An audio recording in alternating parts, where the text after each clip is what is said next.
We happen to know someone who has reused a whole lot of organs and various parts to turn it into what is possibly the world's biggest home organ. It's owned and played by Cole Adamson, and here's a bit of him playing his giant instrument.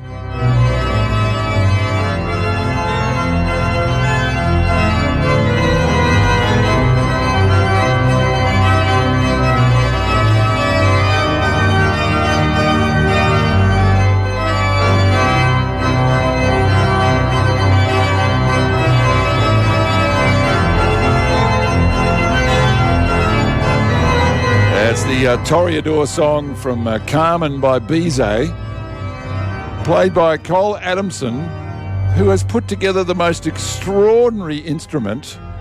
I'm looking at it now. 1, 2, 3, 4, 5.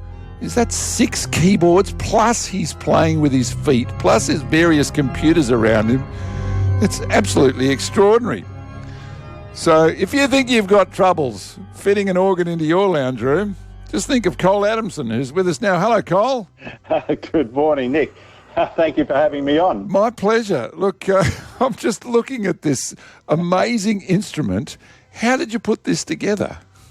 Oh, well, first of all, about 35 years ago, I bought what was a 2-keyboard organ that was almost, relegated to the scrap heap. It was a mechanical instrument that uses reeds, not unlike a piano accordion, which I think you're familiar with. Yes. And then I was given some keyboards by a pipe organ builder friend of mine, and I built them in. And that's the problem with this thing. I've become a bit of a magnet, a mega music magnet for people offering all sorts of things. Hey, I've got this to throw out. Hey, I don't use this. And computer-wise, they're all throw-out computers. And really? Because I'm looking at your YouTube, and there's a couple of laptops, and there's an iPad, and so all of this, people were just chucking it out. That's what my wife literally found one of those in a bin, and I got it working again, and I thought, right, yeah, I know what to do with that. And another friend of mine said, look, I've got these other keyboards that I don't need, would you like them? And yes, all right, I'll think about that. And it's had about 6 different iterations over the years. It's just building on and on and on and on. Yeah. Wow. How do you link all of this together? Because it seems they're playing the music in very different ways. Some of them reed, some of them X-pipe, some of them electronic, some of them MIDI controllers. How do you stick all this together? Yeah, so it's all been mechanically. Well, a lot of it's mechanically done. So if you looked at the back of the instrument, which is not as nice as the front of it, you'll see a whole lot of different cheap keyboards that I bought off Gumtree, and it's connected to the front where I'm playing with paddle pop sticks and wires. I can assure you, that Fred Flintstone would be proud of me. Fred Flintstone would be proud of me. It's actually manually actuating other keyboards behind. So there's more behind this. There's more behind. There's another. I used to have more behind than I do have now. But it's playing other keyboards that are behind the organ that you can't see, and some of them are playing 2 different organs at the same time. And it's all of it goes in to a big, massive sound desk, which you are also familiar with, at the top of the organ.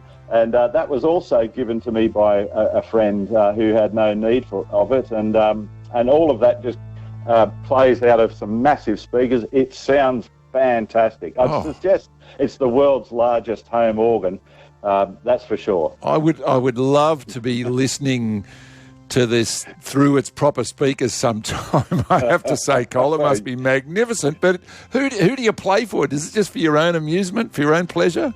It's largely for my own pleasure. I used to have people around from a church I attended at that time, and we'd fit about 20 people in max.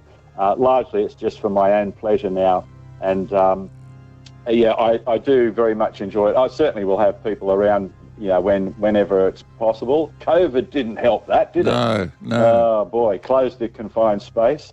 It's actually slightly smaller in terms of its footprint than it used to be, believe it or not. Did this come from the church, from playing in churches in pipe organs? Yes. So I've been a music director at St John's, a deputy music director at St John's Cathedral in Parramatta for 12 years. I was over a 13-year period at St Thomas's, North Sydney.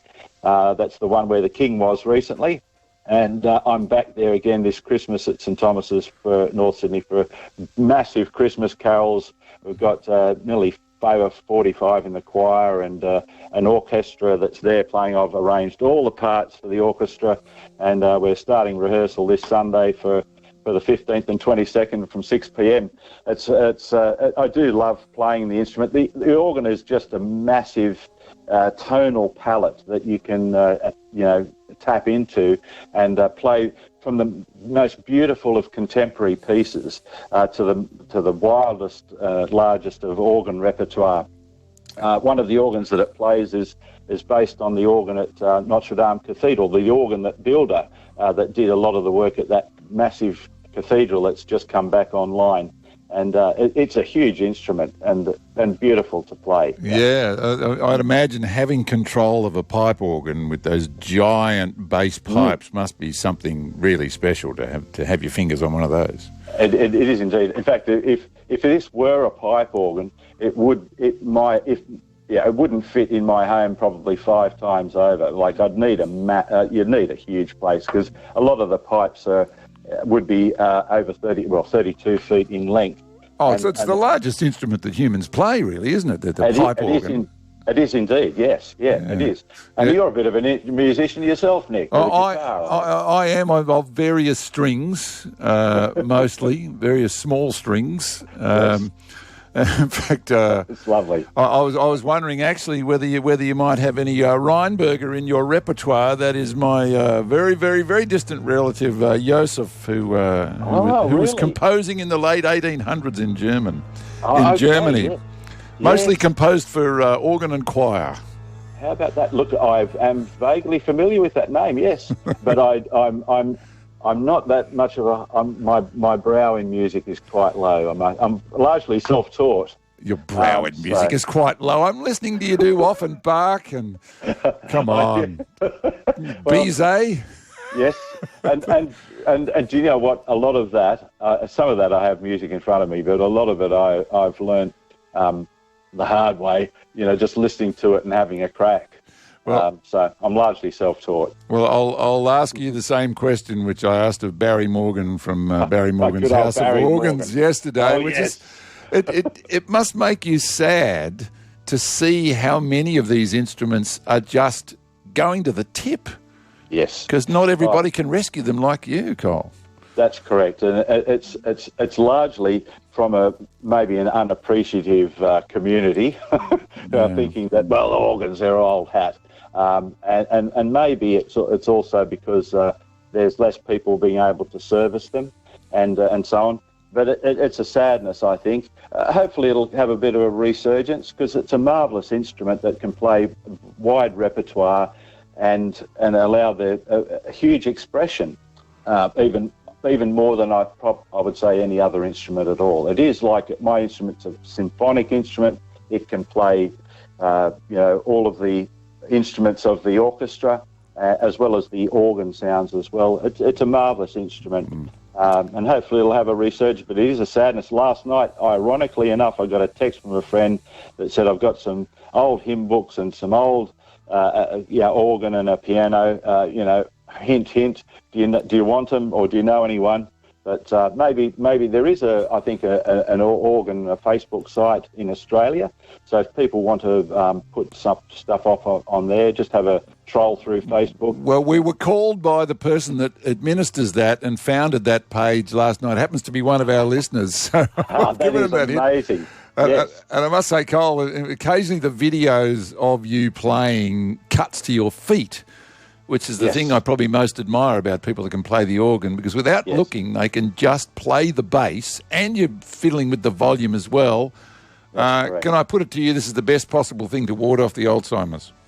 Oh, definitely. I'd suggest that it certainly is. And also, it's really the only exercise that I typically get because I work at a church and also a Bible college. So a lot of my work is preparation, sitting down, and so it's a great exercise. And I think in terms of clearing the brain, and also having a space to go where you can withdraw and enjoy, but also I think in terms of Alzheimer's and so on, I think a very helpful tool to ward that off. Yeah, Cole, delight to meet you, mate. Keep up the good work. Thanks for joining me. Thank you, Nick. Very much so. Cheers. Good on you. Cole Adamson, the maker of what he claims is the world's biggest home organ.